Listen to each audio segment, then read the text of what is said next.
ஜெய் சீதாராம். அனைவருக்கும் வணக்கம். அடியனின் ஜோதிட குருமார்களை வணங்கி இன்றைய பஞ்சாங்கம்.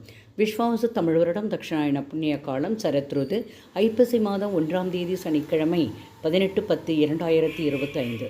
சூரிய உதயம் காலை 6 மணி 5 நிமிடம், சூரிய அஸ்தமனம் மாலை 5 மணி 51 நிமிடம். இது கடலூர் மற்றும் தென்னார்காடு மாவட்டத்திற்குரியது. இன்றைய திதி தேய்பிறை துவாதசி பிற்பகல் 2 மணி 24 நிமிடம் பின்பு திரையோதசி. நட்சத்திரம் பூரம் மாலை 6 மணி 16 நிமிடம் பின்பு உத்திரம். யோகம் சுப்பிரம் அதிகாலை 4 மணி 50 நிமிடம் வரை பின்பு பிராமிய யோகம்.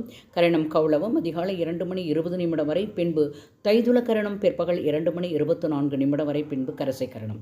இன்று சித்த யோகம் மாலை 6 மணி 16 நிமிடம் வரை பின்பு மரண யோகம். சந்திராஷ்டமம் நட்சத்திரம் திருவோணம் மாலை 6 மணி 16 நிமிடம் வரை பின்பு அவிட்டம். மேலும் ஜோதிட தகவல் அறிவதற்கு ஸ்ரீஹரி சக்கரா செல்வாம்பிகை நாச்சியார், பாண்டிச்சேரி 9789442808. வாழ்க வளமுடன். நன்றி, வணக்கம்.